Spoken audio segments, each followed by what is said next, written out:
I'm talking about the evidence. There's a claim that this phenomena is caused by this particle. There is no particle. There is nobody who's taken the particle and shown that it does anything, because it doesn't even exist. That claim has been falsified. Whether or not I know what causes chickenpox is absolutely irrelevant. But here's the magic of this. Once you are okay with not knowing, then you start learning things and people start telling you things, and you start opening yourself to what I would call the spiritual world. And then things start happening, and it's like almost God says, you know what?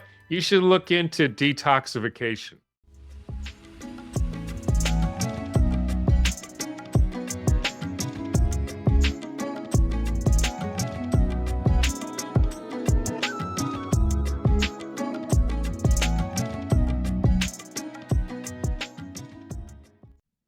Welcome, everyone, to the Spiritual Forum. I'm so glad you're here. I've got an exciting guest today. Can't wait to introduce him. I just want to send a shout out to everybody who has contributed to the Spiritual Forum podcast. And it is a ministry that is a voice of hope, inspiration, and awakening in the world. And if you look out in the world, you might think, as I do, that the world could use a little bit of it. And we know that change starts within. So thank you for supporting. Thank you for subscribing, and subscribe to my newsletter. It comes out every week too. And you'll hear about the latest podcasts, my reflections on the latest podcast, some segments from prior podcasts, and perhaps some inspiration that you can live your week by. So that is my run up. Today, I have Dr. Thomas.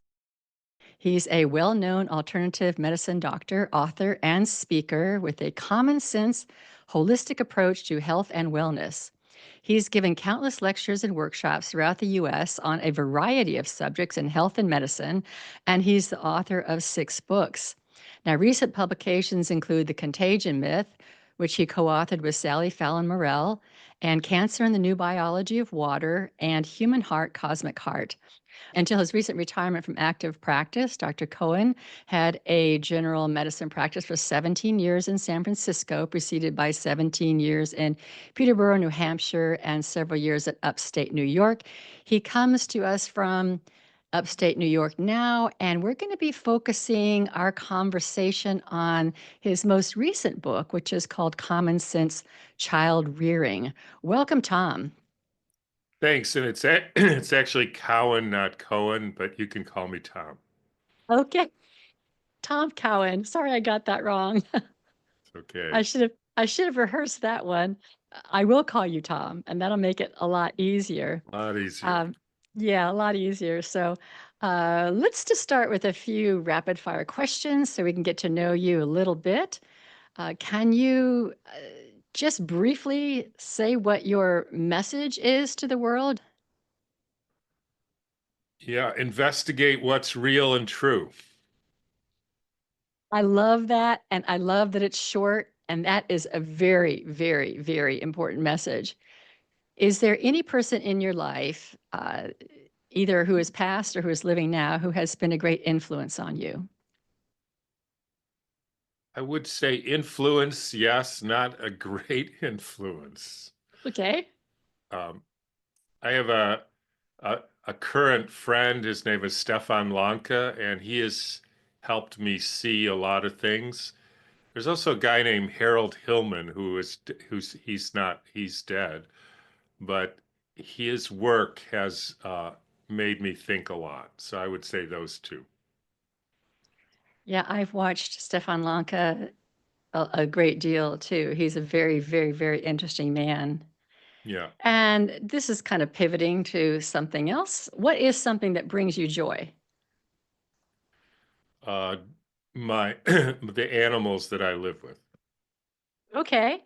The human ones or the animals?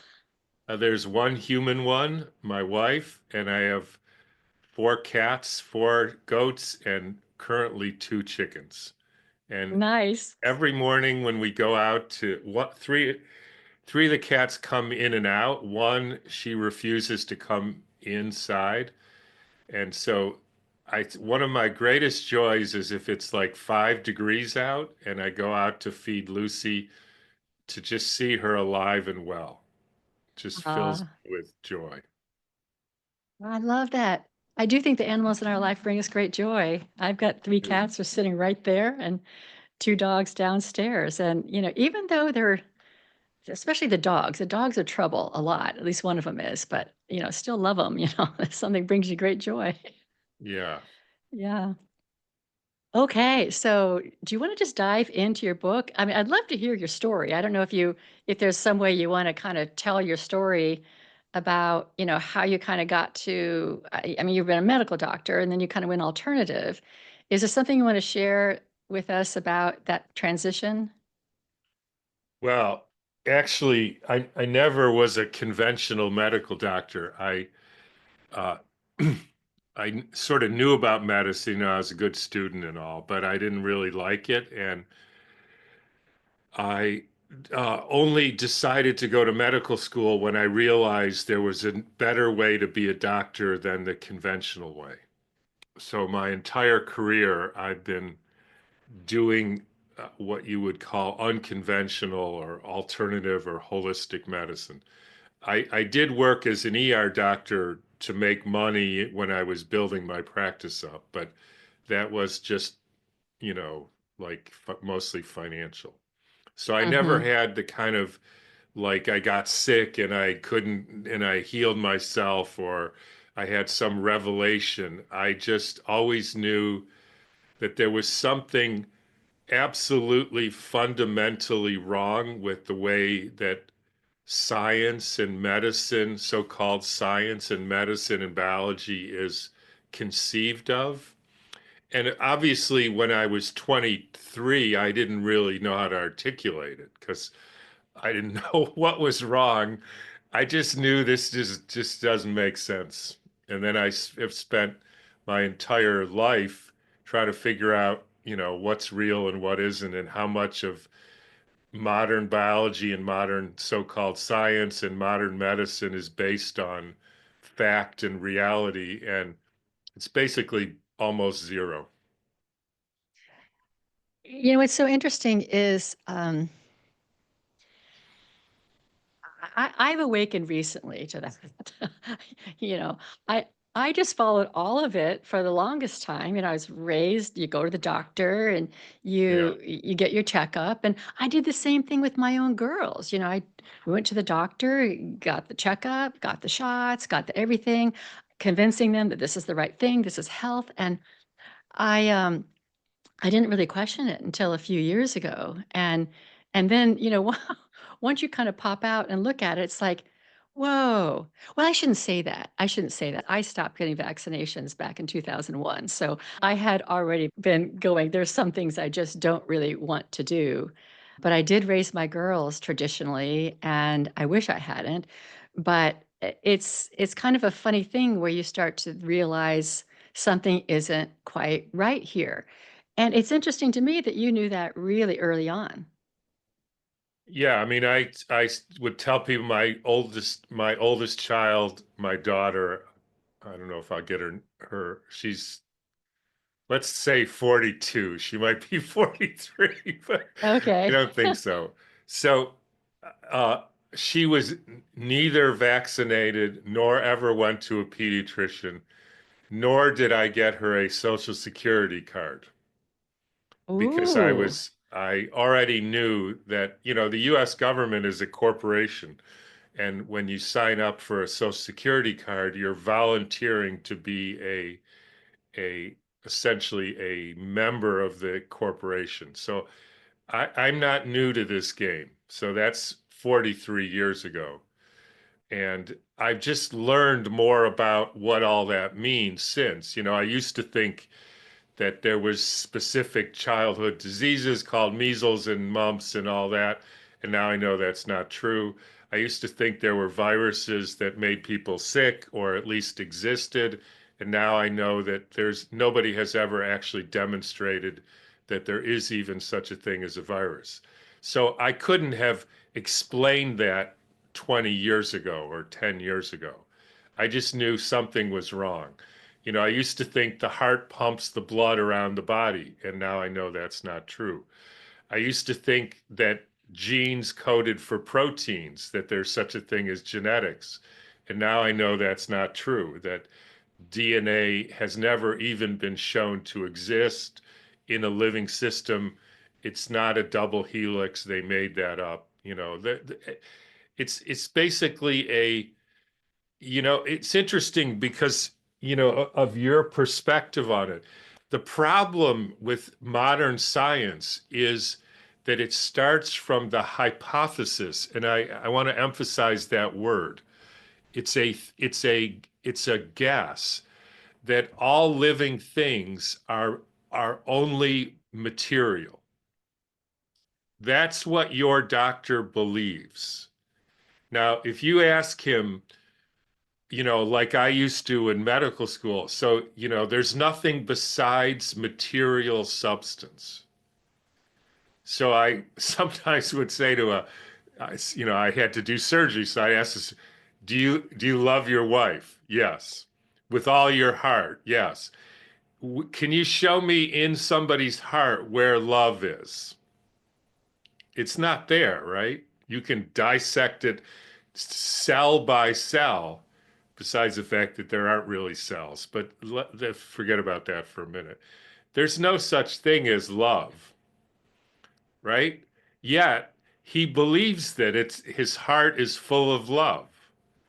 Yet his medical training absolutely tells him there is nothing in a living system but physical substance. And your thoughts are somehow secretions of your brain. And then you say, well, how does that work? Nobody has any idea. So this is a belief system. There's no science. Nobody has used the scientific method to prove that our mind is a secretion of the brain, or Mhm, that mhm. your what you think or believe is somehow a secretion of your brain. If they have, I haven't seen it, and I'd love to see it because I'm pretty sure it doesn't exist. And they go look, and the way I explain this to people, if I can just say this, modern science, especially biology. So here, this, so here I was, and I've done interviews a lot over the years. So I'm driving in the car with this 3-year-old little boy, and then an interview with me comes on the radio, and he looks at me and he says, "Tom, how'd you get in that radio?" Uh-huh, uh-huh. Now, here's the problem. Modern science has the hypothesis that the sound comes from the radio. So they look for where the origin of the sound is, and they dissect the radio until there's allegedly only atoms left, right? Or little pieces. And you know what? They don't find the sound because the sound came from the radio tower. Mhm, mhm, And you mhm. could say that from your point, what you're talking about, that's the spiritual dimension, right? Right, right. But since there is no spiritual dimension in modern science and medicine, even now, some people say, yeah, well, my doctor's a Christian or something. But he's a Christian outside of medicine. Like he's a heretic because his education, I know I was educated as a doctor. There is nothing else. So if you happen to believe something else, because you're not that stupid to think that the sound came from the radio, then that's not part of your medical education. That's like weird. You're a heretic. And that's a problem because when you go to the doctor, you have to understand he's treating you as if you're physical substance, period. Yes. He doesn't know anything else, or she. Don't want to be sexist here. Yeah, it's the materialism. I mean, Yeah, it is the completely material world, and so there's really completely. no place for spirit, for soul, No, for yeah, for essence, and it's nothing. interesting to think that when we look at something like illness, we assume that it's some sort of a thing that is attacking our body. And Yes. I've always kind of thought that we're sitting in like a war paradigm. Like the only way we can kind of think is in terms of war, as Yeah. opposed to the bigger divine sense and and essence. So we're able to picture some soldiers coming in and bad guys and good guys fighting and fronts, and so there's a war, and I think that's what the whole theory is about illness, that And it's there's wrong. Easily proven wrong. Here's how. And so right. The reality is we are perfectly created divine beings. You probably would agree with that. I would. And whatever happens to us is serving our best needs. So here's an example. Like, let's bring this down to like brass tacks. So there's two competing theories. You get a splinter in your finger, you don't take it out. Then what happens? You get pus, right? According to medical education, which I did, right? So I'm not like somebody who doesn't know what, you're supposed to think. That's an infection. The bad guys got you. The reality is that's your body using inflammation to get the splinter out, Yes. Yeah. right? It's a Right. healing therapeutic response. That's easy to see for anybody who's willing to think. Now let's do another example. You breathe in debris in your lungs, right? Like there's dust in the air and particulate matter and they're burning asbestos or whatever, right? So what happens? Then you get a cough and mucus. They say you have an infection. But what you have is a amazing mechanism to use mucus and warmth to get this stuff out of your lungs. That's not a disease. That's Hmm. the therapy. The disease was the breathing in the stuff, right? Right. Now, here's another one which I like to ask people. Let's say you have a house, right? A lot of people have houses, and you have a foyer in your house, right? Entrance. Somebody comes and dumps some really stinky garbage in the foyer of your house, right? What do you do then? Sweep it out. Clean it up. Yeah, and what do you do with it? Throw it out in the trash. Would you agree that you put it in the bag or a trash can Yeah. first, Right. Right. right? And then you Right. put it in the garage and then take it out to the curb. Is that right? That's right. Okay. Now, let's say somebody puts some stinky garbage in your body, like poisoned, glyphosate, dust, what vaccines, etc. What are you going to do? Put it in Put a it in a bag, bag. right? Right. That's called a tumor. And then they say, "Oh, you have a tumor." And then what happens if they keep putting the stinky garbage in your house? You keep taking it out to the garage, and then you have to put it in your spare bedroom, and then you put it in the living room, and then you put it in the kitchen, and then you put it in the bedroom, and then you move from your house, Right. right? And they Right. call that metastases. And they say it swam from the foyer to your master bedroom. The garbage did. And then you say, "Can you see it? Show me in the hallway." No. So you do that to a person, you put garbage in their body, the body puts it in your breast. That's ingenious, right? This keeps it out of everywhere else, and they say, "Oh, that's a tumor," and then they keep putting garbage in, and then it goes to your liver, and then they say, "How did it get from the breast to your liver?" It swam through the blood. Can you show it to me in the blood? No. Why not? I used to ask oncologists, why can't you show me in the blood? Well, it swam too fast.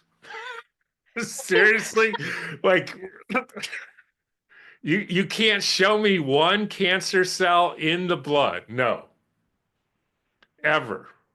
How do you know it Really? got there? They say, well, it used to be in the breast and now it's in the liver. Used to be in your foyer and now it's in the bedroom. So it must have swam from the foyer to the bedroom. There's just This is more like trash coming crazy in. thinking. Yeah. These Yeah. people are like this is anti-scientific nonsense. And that's why when you think like this, you say, well, what am I supposed to do about this bags of garbage? Well, number one, stop putting garbage in the house. And B, take it out quicker, like enemas and sweat lodges and enzyme. There's lots of things that have done that over the years, all of which work. But Fasting. poisoning you worse doesn't work. Yeah. Yeah. Yeah. Yeah. So poisoning you worse is More adding garbage. more garbage, more medicines, more bad food, more pollutants, more Yes, more everything. garbage. Yeah, yeah. And I think that's a great illustration. It's a great illustration. And when we are sick, then when we are coughing or we have, throwing up or whatever, all of those unpleasant things, this is our body's amazing divine design Yes, trying to expel the garbage yes. at I at, mean, at a think about it. I used to yeah. be, like I said, I was an ER doc. Somebody eats bad food and then they want to throw up or have diarrhea. So what do? We stop them from having diarrhea. And I used to say, so what happens to the stuff then? Well, nothing. What do you mean nothing? Like, I mean, this is like a actual crazy way of thinking about life, but that's normal. Yeah, and I think that I know medicine and the biological science, they like measure one thing. For example, you would measure, okay, we stopped the diarrhea. That was our objective. We did that Yeah, without looking at what the consequences are of everything else.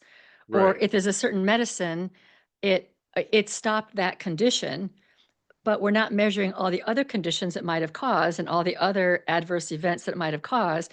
We're just really saying it's successful because it just stopped that one condition. So we're not really looking at the system. We're just measuring that one thing and saying we did great.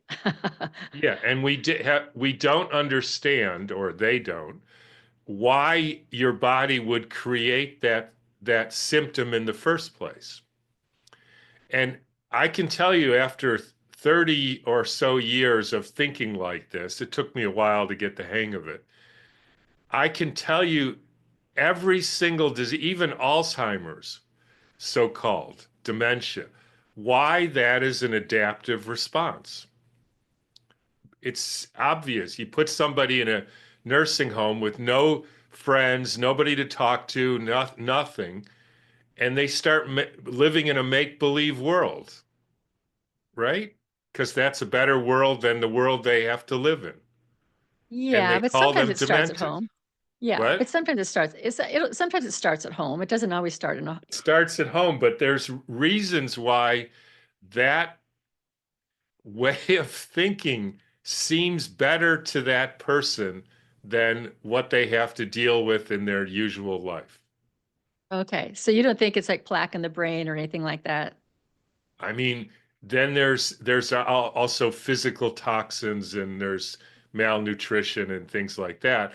But I can tell you that once I started thinking like this, and I would say, let's enrich the life of the person so that their life seems better, they would start thinking better. And then you eat a better diet and you get rid of the poisons. And yeah, it's complicated, in reality, but that's the thinking process. These are not diseases. They're your amazing, magnificent body doing the best it can with what you've dealt it. Hmm. Hmm.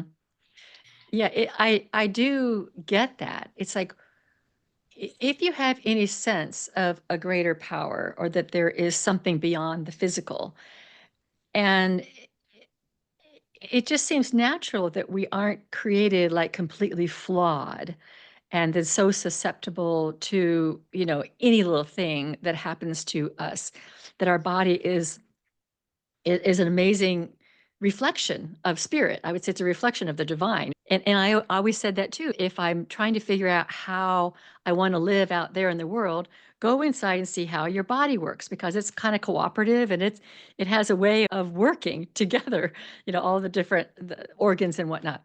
So it does make sense that we are created in essence perfect, or at least well designed. And so once we kind of fell into materialism, that everything in the physical is only physical, then that's when medical science kind of came in and started looking at everything as a thing. So this is really a spiritual, this is really kind of a spiritual war or a spiritual evolution that we're talking about here, to start thinking differently about the physical world, about thinking differently about like spirituality being infused in the body or the divine being infused in the body, and thinking outside of this material paradigm that we're stuck in. Um, can you just And, briefly go ahead? and interestingly, they misinterpret the physical domain itself. So what do I mean by that? So let's talk about a structure that they see, a physical structure that's important because so we have, let's just take an example, a ribosome, which is an interesting name. It means rib from the body, which is, of course, interesting, right? Because Very. we know where the human being was allegedly, or the woman was allegedly Yeah, created. right. And the ribosome is the place where the RNA is turned into proteins. So that's like if you get an RNA shot, allegedly this shot has RNA, it goes to the ribosomes and the ribosomes turn it into protein. So this is a very important part because we're allegedly made of proteins, right? So this is part of the physical structure that we're told is the basis of reality, right? You with me? Mm-hmm. Hmm. Okay. Now, I can tell you with 100% certainty that first of all, you can't see a ribosome because it's too small, except with an electron microscope. Mm-hmm. Now, here's how you get a picture of an electron microscope. You take some tissue like a liver and you grind it up in a blender and mix it with a bunch of chemicals and then centrifuge it and filter it. And then you stain it with a heavy metals dye. And then you evaporate all the water. And then what you're seeing is the metallic stain in the image. Now, if I took your hand and cut it off your arm and ground it up in a blender and used some enzymes and acid and stained it and evaporated all the water so I had a powder, would that look like your actual hand? Oh, No. So so what you're seeing then is not what it looks like in real life. yeah. Now, here's where it gets really interesting because every published picture of a ribosome is a perfect circle, 100%. Now, what are the chances a perfect circle in a two-dimensional picture in real life would be a sphere, right? Mhm. So what if you took an orange and ground it up in a blender? What are the chances that every piece of it would be a perfect sphere? Circle. Yeah. Yeah. You know what the answer is? Zero. 0. Mm-hmm. So that ribosome can't possibly be a real thing. In other words, it's an artifact. In other words, nobody has demonstrated that a structure called a ribosome actually exists. And in fact, there's good reason to think that you can't prove that something doesn't exist, like a unicorn, but there's no evidence that it does exist. And in fact, a guy named Harold Hillman, who I mentioned, he took things that couldn't possibly have ribosomes in them, right? And he did the whole thing, and he put gas bubbles in, and they looked like ribosomes. So essentially, what happens is through all this staining and dyeing and grinding, et cetera, you make gas bubbles, and those stain, and they think they're ribosomes. In other words, there's no ribosomes. In other words, there's no place for the mRNA to be made into protein, in which case that whole thing is nonsense. And yet, that is the foundation of, for instance, just last week, they announced $500 billion for funding mRNA to be turned into protein on the ribosomes in federal funding. That is a crock because there is no ribosomes. And let me just say another thing about that. They say each gene makes one, you got a gene, right? And the gene makes a protein. One gene makes one protein. That's how it works. And if you're defective, you got a wonky gene and you make a wonky protein, and then you've got cystic fibrosis. That's what we're told. So then they do this Human Genome Project. They find about 200,000 proteins. You know how many genes they found? 10 to 20,000. Oh, gosh. Apparently, geneticists are not good at arithmetic, because if they were, they would realize there's 180,000 proteins that have no gene that codes for them. In other words, that's a crock. In other words, all this research on the genetic basis of life, it's just nonsense. So, okay. So I have followed some of your stuff. I followed your virus stuff. So I think most people think that you can take tissue and look at it under a microscope and see these things. I think most people think that we're actually seeing these things, that we're not going through this whole process like the electron microscope. I think that's what people think, you know. Maybe. Yeah. So We have 200 institutions who we ask them the question, can you show me a study that takes the fluids of a sick person, like yeah. snot or blood or mucus or cerebrospinal or urine, and show me the virus? No, we don't have such a study. That study has never been done. And that's weird, because if I asked you to show me a frog, you would go to a pond with a net and you'd fish out a frog and say, here it is. And if I asked you to show me a hammer, you'd go to a toolbox and you'd fish out a hammer and say, here it is. And that would convince me that there is such a thing as a frog and a hammer. And they have different ways of finding them, right? One's a net and one you just look. Yeah. And so I'm sure there would be a different way of finding viruses, and it's easy to find things that size, at least the size they say it is. Any analytical chemist could do that in a day. And yet, no matter what ecosystem you look at, nobody has ever found a virus. So let me just finish this for a minute.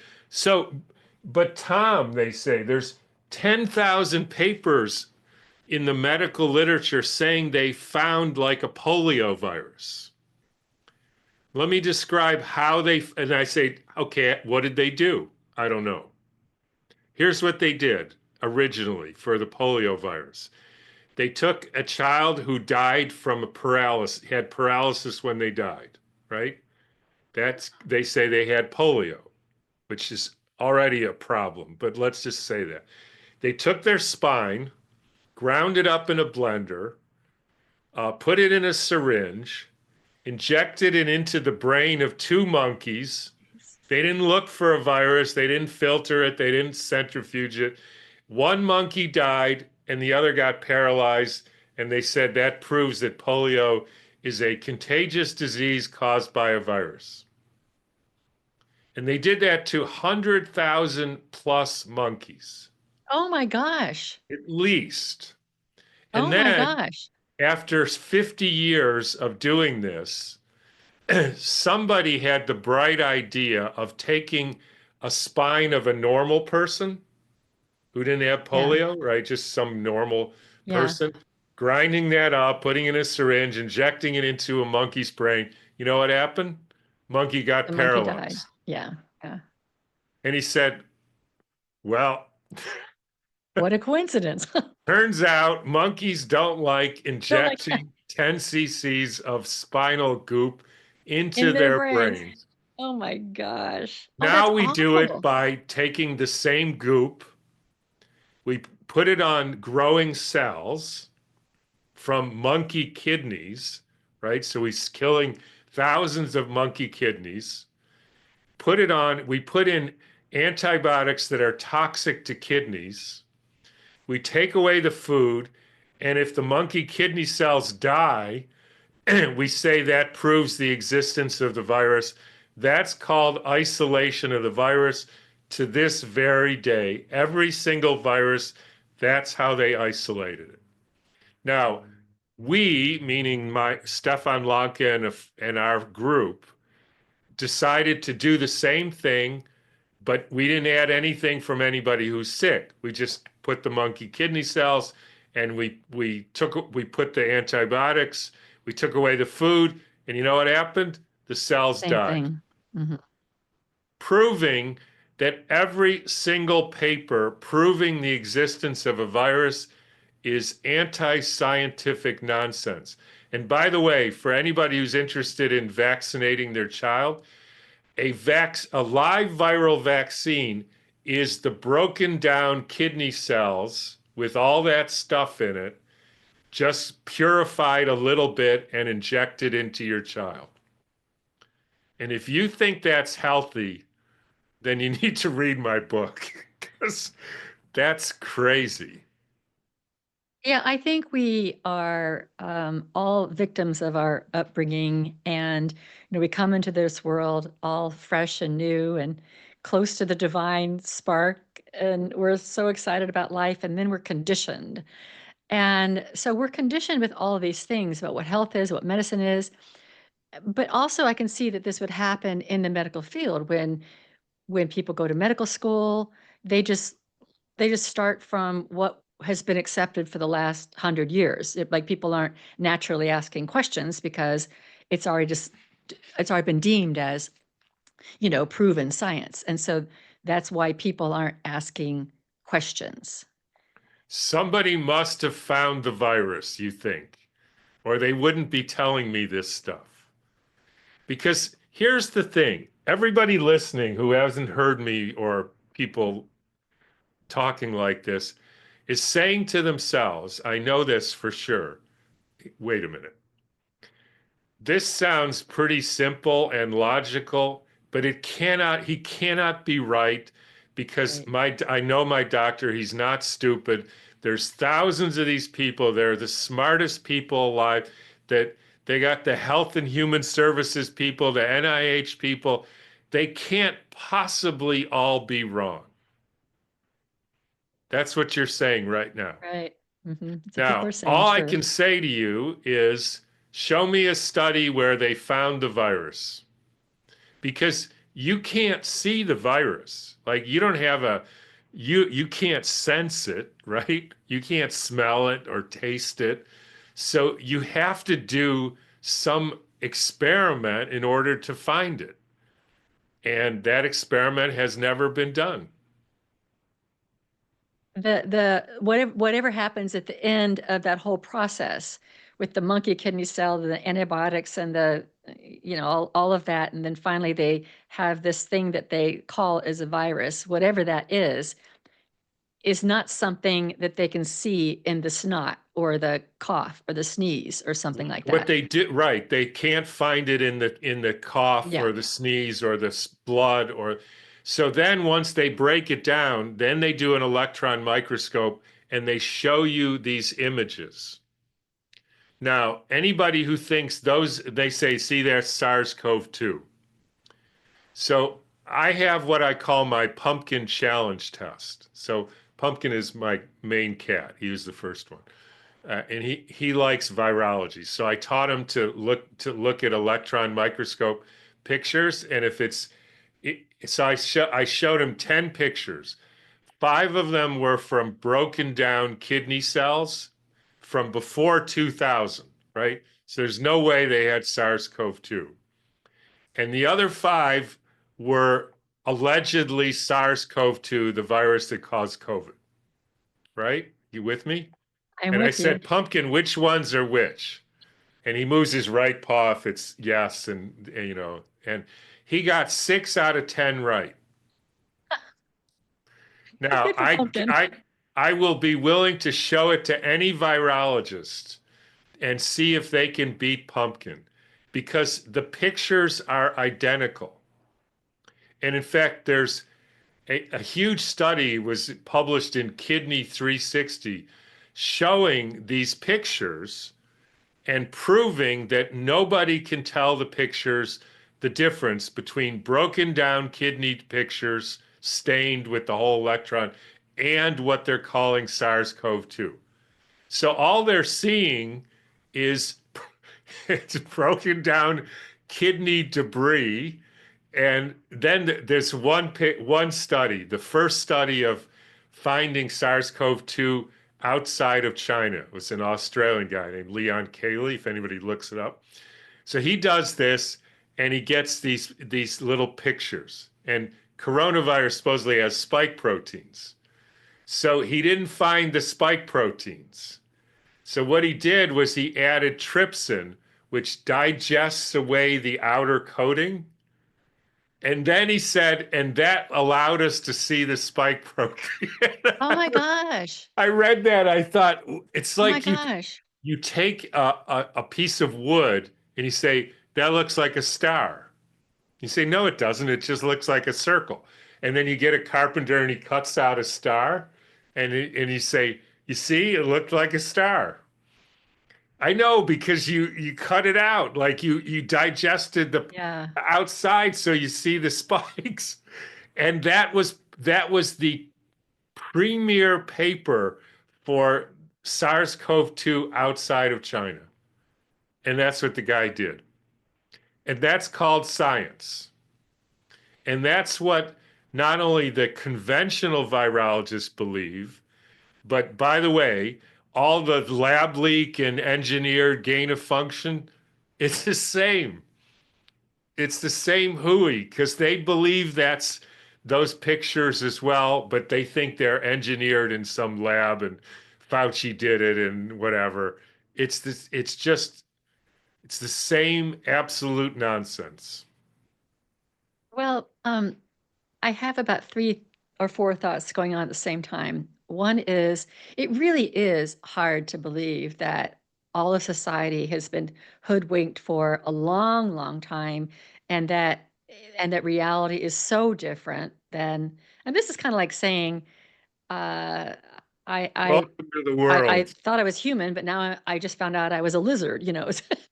It's like that. So that's one thought. And then another thought is, I'm trying to keep track of them all. Um, I actually have a science background. I have a degree in engineering. So it seems so. Engineers would never do these kind of No, mistakes no, that's what I'm because you saying. have It's to like, make things work. right, exactly. I'm having a hard time, even though I followed you for a while and I've read a lot of stuff. It's hard to just imagine that ever you would do experiments like this. Like you would. Yeah, it's just hard. The science is just so, it's weird to me. It's I don't get weird. it. I don't get it. So you would think that you would naturally want to test something on. So you got an unhealthy kidney cell, and then you want to test it on a healthy one to see if you could repeat it or not. Or Yeah. if things seem natural to me, like it would just be a normal thing you would do, Yeah. and that you couldn't conclude that after you process something 100 times, that whatever you get is the same thing that was in the sample. I mean, you couldn't make that conclusion. So it just surprised. It's shocking. So, so get this. The people who did this isolation, so they take the snot, they put it on a monkey kidney cell, and then they add antibiotics. Why do they add antibiotics? Because they say there might be bacteria in the snot, and they don't want that to be the reason for breaking down the monkey kidney cells, right? Even though they Okay. filtered it, so they should have got rid of the bacteria. Now, Okay. then they do a control, which is they don't call it a control, they call it a mock infection. And they take the snot and they put that on the monkey, or they don't, sorry, they don't take snot, right? So the first one they take snot from somebody they say has COVID. They put it on monkey kidney cells and they add antibiotics so the bacteria that might have been there don't do it, don't break down the cells, right? The second one, they don't add snot, they just add saline and they put that on the monkey kidney cells. But now they don't add the antibiotics. And they Okay. say, why don't you add the antibiotic? Well, because we didn't start with snot, so we don't need to add antibiotics Oh, wow. because Yeah. there's no bacteria there. A lot of assumptions. Yeah. That's weird because if you say, Totally. especially because there's like 10 studies in the medical literature that the antibiotic they use, gentamicin, breaks down monkey kidney cells. So you would think, wait a minute, that's like not an experiment, right? That's not a valid control. And Stefan used to make this point all the time. The proper role of a scientist is to prove themselves wrong. Uh-huh. Like, what do I have to do to prove that the only possible thing that's breaking down the kidney cells is a virus? Like, what about if I add snot from somebody with lung cancer? What about if I add normal snot?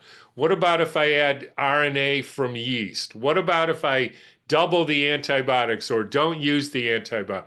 You would do everything you can to show, no, that's not the variable, that's the reason. Instead, when you try to suggest that, which we have, and I've asked, Kennedy and Malone, let's do the studies and see if this is true. No. Why not? Like, we'll pay for it. No. And they don't say why? Just no? No, because that confused the people. Okay. Like they may be confused, like, well, why do you get sick then? So they don't know, and then they're But we scared. don't want to, yeah, we need to keep the people safe. We don't want them to start thinking that something Yeah, else might be happening. They've already accepted this thing over here. Everybody's yeah, kind of passive about right, that. And so we don't exactly. want to shift a paradigm because people get shaken when their Yeah, paradigms are right. shifted. Yeah. And we're doing fine, and we're just trying to, make it a little better and don't rock the boat. But that's ridiculous. Interesting. Interesting. And that's really making people very small, like people Yes, can't handle anything. Like yes. People we're, can't handle the truth, yeah, which is yeah, interesting because the freedom community's telling people that we're all about the truth, but they can't handle the truth. So we're not going to tell them the truth because if then they'd get worried and but so we can't, yeah, it is making people very small. yeah. They Children, need to be managed. victims. Yeah. Yeah. Those people, they can't handle change. And there's some truth to that. People do freak out with change and paradigm shifts and whatnot, but we're in the middle of a huge paradigm shifts right now. There's going to be a Yeah, lot of things shifting, and we're going to have to like hang on. It's a roller coaster ride, and that's what evolution is, though. I mean, that's how we grow. We have to go through these massive tectonic shifts and in ideas and exchange of ideas and consciousness and whatnot. Otherwise we're going to stay the same. right, So it's kind of exciting that we're on possibly the edge of something new here. right. I mean, I went into this and I just said to myself, You know what? I don't care if the heart is a pump or not. I'm just going to find out what it is.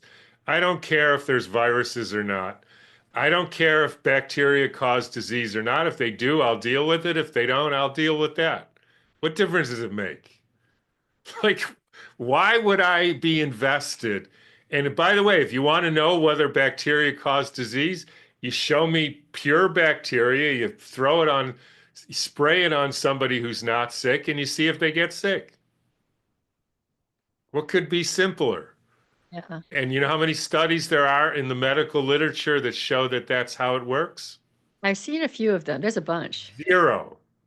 Oh, I mean, there's a bunch that proves the opposite is what I mean. Yes.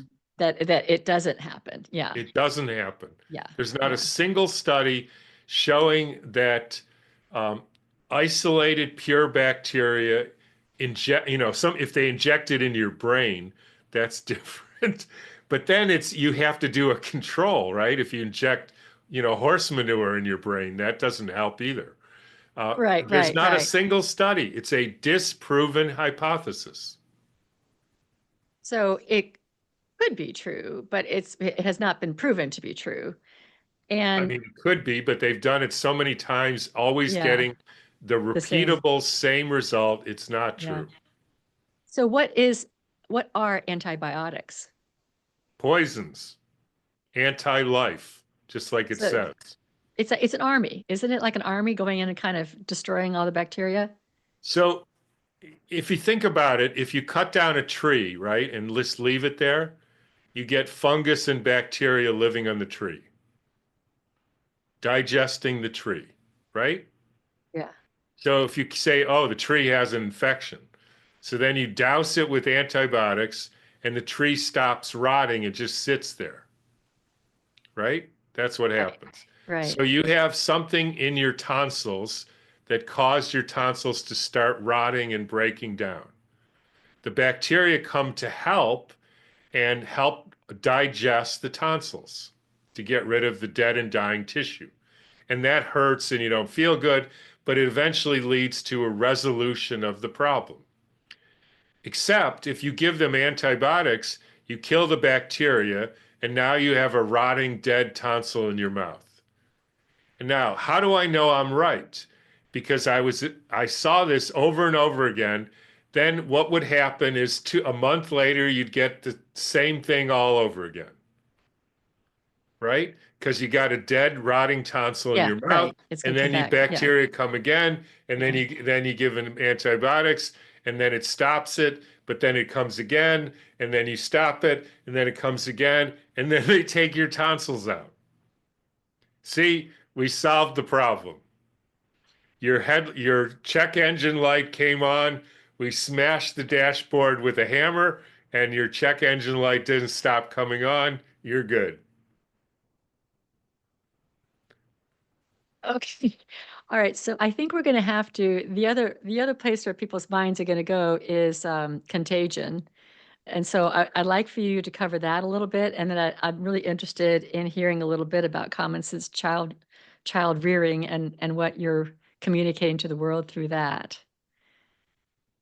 So people say, yeah, but Tom, uh, I I know that viruses are real because Aunt Hilda got sick and then Uncle Fred got sick and then I went over to their house and then I got sick too.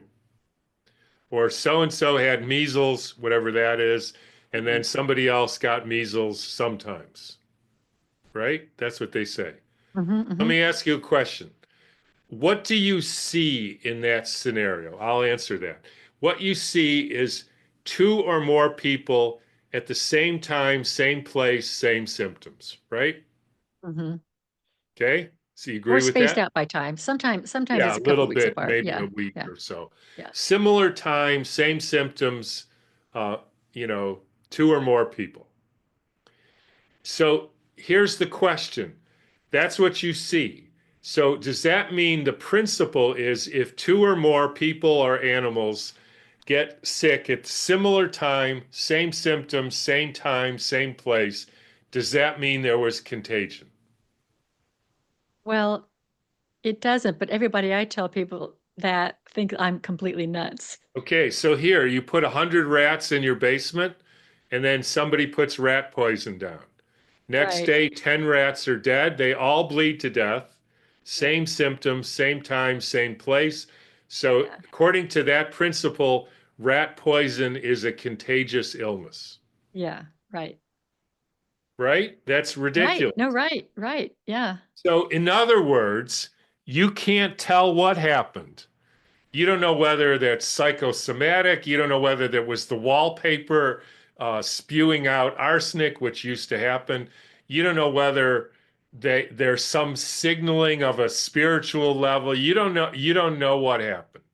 All you know is that two or more people got sick with the same symptoms, same place, similar time. So you got to do a study and you see if the sick people is the independent variable. In other words, you take 100 people or 20 people with chicken pox and you put them in a room with 20 people with no chicken pox who supposedly never had chicken pox and see what happens. And then you put them in a room with 20 people who don't have chicken pox. That study has been done about 200 times. If you want to read them, go to a book called Can You Catch a Cold by Daniel Reuters. There is not one published study in the medical literature that he or I know of that shows that that's how it works.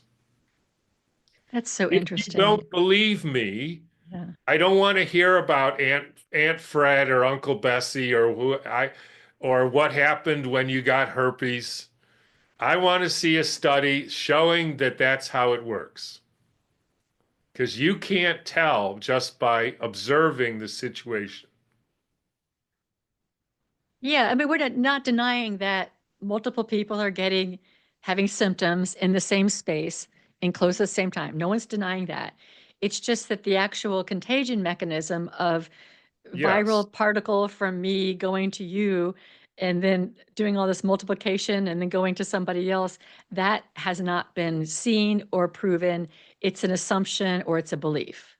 Well, we're not even anywhere near viruses. We're just do sick people make well people sick? Okay. We're not even talking about the mechanism of that. Just the phenomena of that has been disproven. Well, if what if it is energetic? What if it is something like my body's got a lot of waste and I'm kind of detoxing and I'm spewing out stuff with cough or puke or whatever it is, and then I'm in the same general space as my sister and my husband, and the energy of my energy body is impacting their energy body, You and they can make decide up a to lot start. of stories of why people get sick, and some of them may be true. But that's not what we're talking about. We're talking about the phenomena of the transmission of illness through microorganisms. Yeah. That's what Okay. I'm talking about. That has been disproven. Yeah. Okay. Whether there's phenomena of energy or, when people laugh, the other people laugh. When Right. Or people we yawn yawn. Yeah. and people share menstrual, so human beings communicate. I mean, I can sit there at night when pumpkin's, out too long, and I can say to myself, "Pumpkin, come home," and he almost always comes home within the next 5 minutes. So is that contagion? I mean, I don't know. I'm communicating something, and it almost always works, except if I demand that he comes home, and then he doesn't want to. It's Um, like, I'm not going to come home. I'm not coming home, but Oh, if I do it appropriately, he's fine. okay. So I think what's interesting about all this is it forces people to stay in not knowing and Yes. in the inquiry. And so people want to assume that the answer is A unless you can prove it's B, C, D, or E. But we don't know that the answer is A, and why not just release our belief in that answer is A and stay in the not knowing? We don't know a lot about dis-ease and what happens. So let me rephrase that. If you want to be on a real spiritual path, as far as I'm concerned, This actually is a spiritual path called neti neti, and I didn't know anything about this, even though it's sort of what I've been doing my whole life. And that is exactly what you're saying. We don't know. Now, let me give you an example of this. Um, let's say you're an 18-year-old Asian-looking fellow, right? Your parents are Caucasian, and you always wondered about that. Then one day you're looking through your parents' closet and you find adoption papers. You go to your parents because you've never seen a picture of your mother pregnant, right? So you wondered about that. You go to your parents, you say, "Is this true? Was I adopted?" "Yes." "We never told you because we didn't want to worry you. And, we got you from an orphanage in China. That's why you're Asian looking." Okay? That's very clear. They both agree. It makes sense. So you go to your best friend. You say, "Wow, I'm a little shook up. I just found out I was adopted. I didn't know that."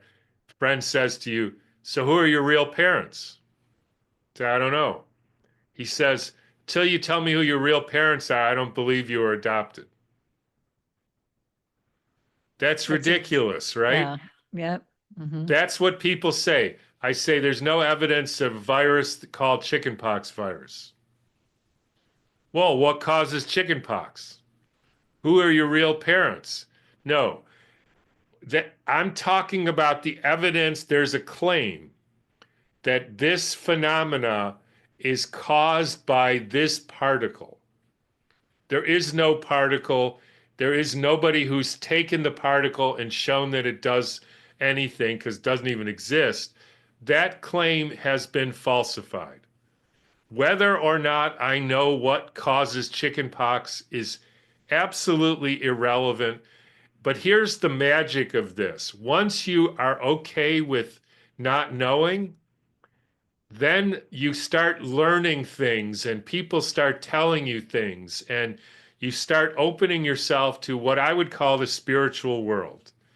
And then things start happening and it's like almost God says, "You know what? You should look into detoxification." Like maybe the children are exposed to arsenic or something. So you look into it and find out, yeah, maybe that's why people have vesicular rashes. But if you don't go through the first step of clearing your mind that it is not a virus, you'll never get to the second step because you're deluded. And I wouldn't This, tell you either if I was God. yeah, right. So this is so interesting because this is the spiritual path. This idea of dwelling in the unknown, not Yeah, knowing, the I not don't knowing. know. We don't know. We don't I, know. yeah, I don't know how God works. Yeah, there's so much we don't know. Yeah, how am And I and supposed we to know? I know we that he we didn't make viruses to kill us. well, which also makes a lot of sense. I mean, just Yeah, from a right. divine Because that'd being be standpoint, it stupid. makes a lot of sense. Um, but but that is such an uncomfortable place. It is like the space in between, and all of the magic of life happens there, where it's in between, this known and that known, if there is such a thing, and some sort of ending and some sort of a new idea is this space in between. I call it the wilderness or the void. You it's kind of an emptiness. And Yeah, and that's the crucible it's a of fullness. transformation exactly. So what I'm you're not doing, uncomfortable there at all. I like it yeah, because then I learn stuff. right, The other way is stuck. You're stuck, especially right. because you're believing in stuff that's make believe.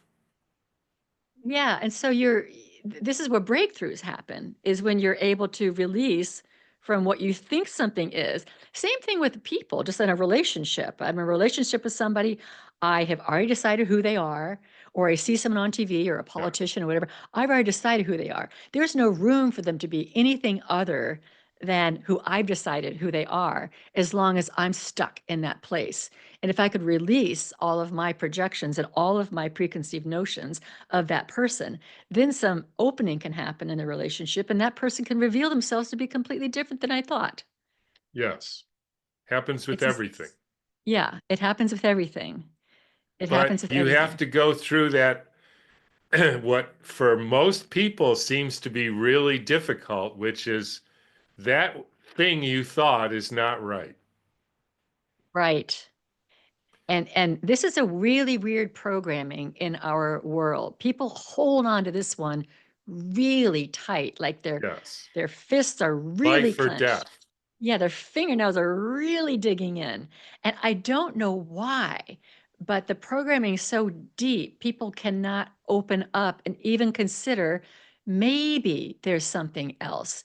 Instead, they're going to project onto you, you're a nutcase, you're a conspiracy theorist, you're this or that, all the stuff that you've, gotten, because there's this clenched fist. I can't be wrong about this. Yeah, I mean, right. And if you care about what other people think, you're never going to get anywhere. Why Social is thing. that? There's a lot of reasons, conditioning, you get kicked out of the tribe. And so your existence depends on your being, accepting the norm or accepting the dominant narrative. That's what most people think. Imagine I've sometimes imagine a virologist hearing this and he then goes and does this cell culture experiment with the controls, right? Finds out the whole thing is nonsense. He's got this job and he goes to the head of the department and says, "Hey, boss, I just did this experiment and it turns out, this isolation, this nonsense, because I proved it's not right." The guy who looks at it, he says, "Yeah, it's very interesting. And by the way, you're fired." Yeah. So he goes home to his wife. He says, "Yeah, how was your day, honey?" "Yeah, it was good. I told the boss about my experiment and he was really clear and he agreed that it was scientific. And then what happened? He fired me. So how are we going to send our children to school and pay for the Mercedes and go on Yeah. vacation?" "Well, I think I'm going to grow carrots." "You don't know how to grow carrots. In fact, you don't know how to do anything. You don't know how to grow a turnip or even make dinner or mend your socks, for God's sake. You don't know how to do anything except be a virologist," because that's the way we do in school, right? Like we teach people to only know one thing, which is mostly Mhm, useless. mhm, Um, mhm. and so he's not going to do that. Yeah, and the same thing is happening in it's not geology. What is it? Arch Archaeology, where there are people who are really stuck on their theories about archaeology. And then I'm trying to remember his name. It starts with a G. It's not coming to me right now, but he's finding that, oh no, there are civilizations that are much, much Graham older than Hancock. we thought. Graham Hancock. Yes. Yeah. Yeah. He faces the same kind of stuff. People are stuck with their own theories about things, and their whole It's life is everywhere. based on that. Yeah, It's it's everywhere. every branch of science, so called, because it's all based on the same materialistic, irrational thinking process.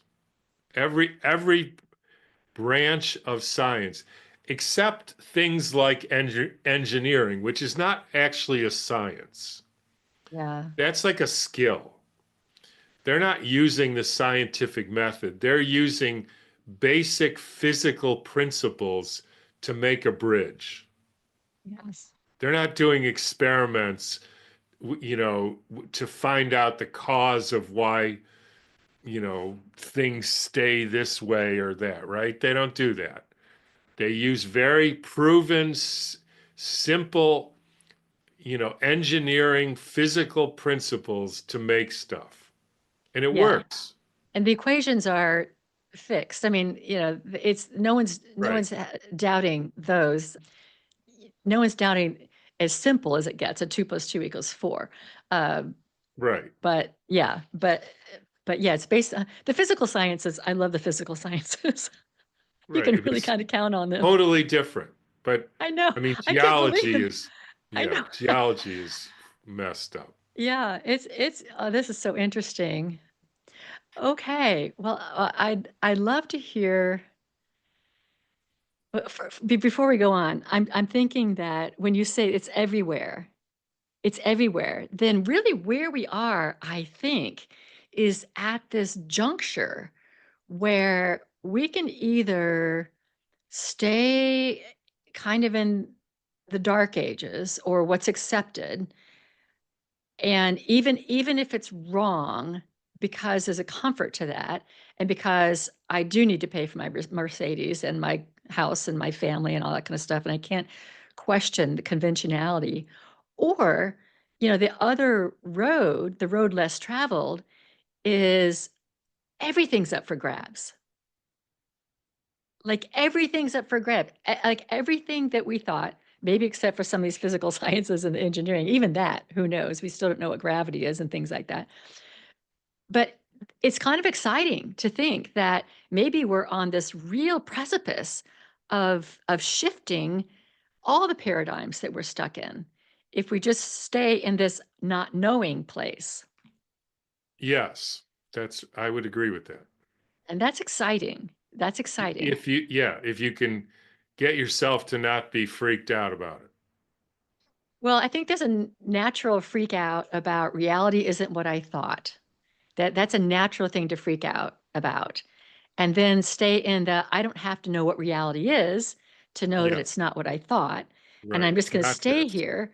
And just like in meditation or a spiritual practice, just allow the divine to guide us Yes. to Would what totally else is agree a with that. possibility. I totally agree with that. Yeah, I think it's exciting. All right, so let's talk a little bit about your book on raising kids and what you're trying to communicate to parents there. So it came about because my editor at Chelsea Green, which was the publisher of three of my books, she was a single mom and she had a quote difficult child, and we were sitting at the airport and she asked me what I would do, and I told her because I'd been a school doctor for years and had a lot of pediatric patients and three children and all this. Not that I know anything really, but I told her what I would do. She said, "Oh, you should write a book called How to Raise Healthy Children in a Toxic World." So I thought, all right. So I went home and in a month I wrote the book, which was based on my experience of children. And the most important lesson that I learned from talking to children, um, it took me a while to get the hang of this, but I eventually developed a technique as when I was a doctor. So if you brought a child in like four or up, uh, what I said, the first thing, first of all, they could tell me one sentence on the form, like Joey has asthma. I didn't want to know anything else. I don't want to know family history, medicines, nothing. And then I would have them sit down and I would say, I'm going to ask Joey some questions and I don't want you to interrupt no matter what he says. Okay. And then after I talk to him, then I'll let you talk and say whatever you want to say, parent. And at that point, Joey can interrupt you and tell me you're wrong whenever he wants. And the children would always laugh. Like they thought that was funny. So that's how we did it. And then I would ask them all kinds of questions except why. Never ask a why question. First of all, that changes the dynamics, and it's also my job to know why. So, the main case that really got me on this path, little boy in a Waldorf school, first grade, they said he threw a vase at a girl and they expelled him from school. They said he had oppositional defiant disorder. So I come in, little guy, he's got his hat pulled over his head. I said, I told him about how we're going to do it. He won't talk to you. He doesn't like talking. I said, don't worry. You don't help me. If he doesn't talk to me, that's my problem. So how you doing? Nothing. So, how's school? Fine. So I hear you have a problem in school. Yeah, the teacher lies. Now, this is the crucial point. His mother then interrupts him and says, Joey, don't say your teacher lies. And I gave her a really dirty look because next time you do that, I'm kicking you out of here. Because I said, what does she lie about? And then he says, because, that people talk up in class and they throw things and she blames it on me. And then she won't let me go out for recess. And he goes on for a half an hour describing this guy won't talk to me uh, Mm. about what his life is and all that. And I said, did you throw the vase at that little girl? Because they said, yes. What? And then I usually say, you get one why question. So why'd you throw the vase at her? This is after half an hour question. He said, so they would kick me out of school. I said, fair enough. And he looked at his mother, and this is what changed my life about children. He said, hey, he's on my side to me, about me. Because I didn't say, you're a bad boy for I thought this makes perfect sense. He hates school. They're lying all the time. He figured out a way to get kicked out so he'd go home and play with the tadpoles that he told me about and builds forts and has his friends and the whole bit, and, Smart kid. yeah, he's a smart kid. And I said, okay. And then he stands up, so we're done. He stands up, puts out his hand, he says, thanks, mister. I said, okay, see you later. I said, is there anything I can do for you? He said, yeah, if you tell him to stop lying, I'll go back to school. So I did. I went to the teacher. I said, stop lying and he'll be fine. I don't know what happened after that. But the rest of the book is, what does it mean to be on your child's side? Because over and over again, I had patients, you know, he's sick, you got to fix him.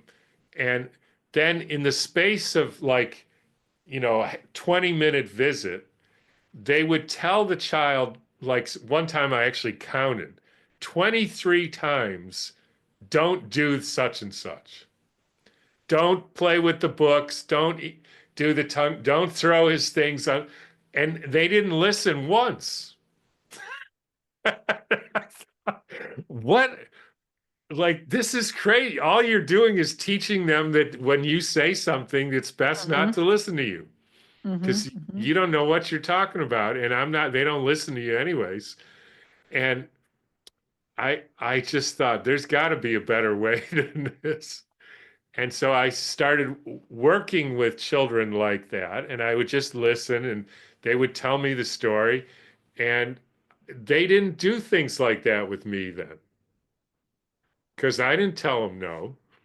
I Yeah. just, listened to them and they knew that I was on their side.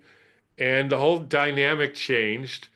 And it worked for helping them with their sickness and with their eating problems and everything. And that's what the book is about.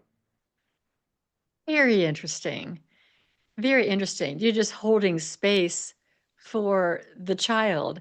Like I was saying before, rather than having preconceived Yeah. notions and knowing everything about them already based on the input from the teacher, the parents, or the principal, or whatever, that he or she is a little blank slate that you're just Yeah. learning from. Yeah. And it was Okay. also, I got a chance to do finally a diatribe against school. School is one of the biggest evils ever conceived. I agree with you. My Yeah. favorite quote, I don't know if you know a guy named Ivan Illich. I don't know. So that should have been my answer. If anybody taught me to think, it's Ivan Illich. He wrote a book called Deschooling Society.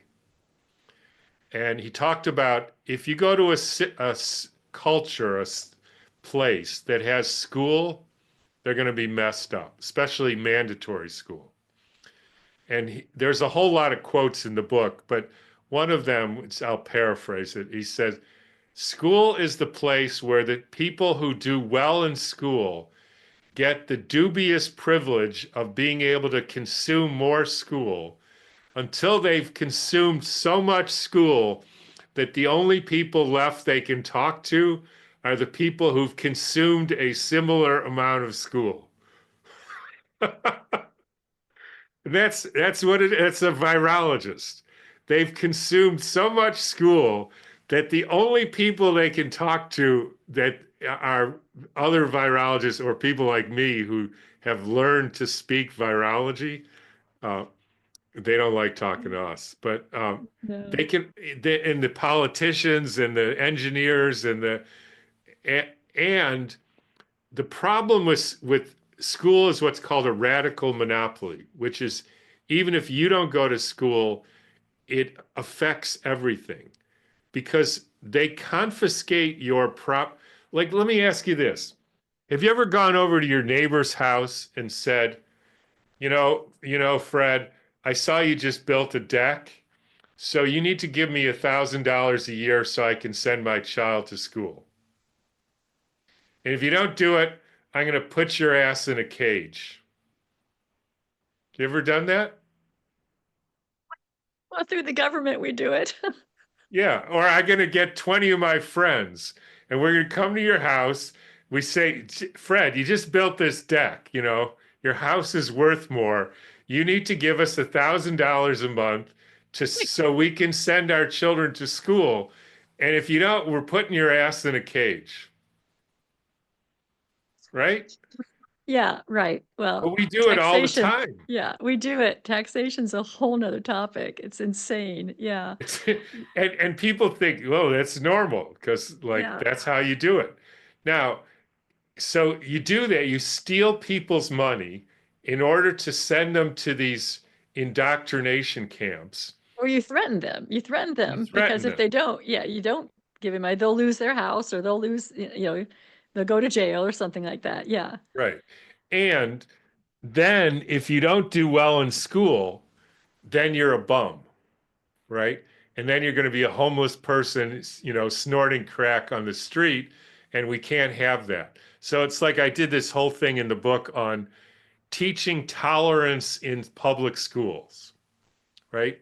So a seventh grader, teach you tolerance, right? Because we all want to be tolerant, right, of other people and other races. And he takes tolerance class and he writes a paper. He says, tolerance is bullshit. Well, obviously, you can't tolerate somebody who thinks like that. So you threaten to flunk his sorry ass, in which case he'll never get into college and end up being a garbage man. Except, turns out that in New York City, in order to be a garbage man, you have to have a high school diploma, which has a lot to do with I did garbage collecting for a summer, and I can tell you it has nothing to do with anything you learn in high school. Right, I don't know right. what it has to do with, but not high school. So it's completely irrelevant for anything to do with life, but anyways, you got to do it. And if you are intolerant enough to say tolerance is nonsense, then we obviously can't accept that because you can't tolerate that behavior. And so the only thing you're teaching in school is how to be schooled. That's right. How to do well in school. Yeah, yeah. That's it. Yep. Hmm. And that's why we do it. Yeah. That's why whenever they go to a new country and like bomb the crap out of it, and then the first thing they build is schools,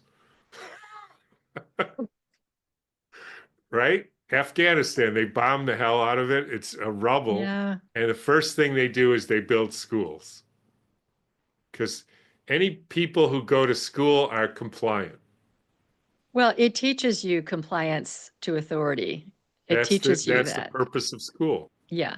Yeah. And I could feel it. I've talked on a number of podcasts with all sorts of different guests.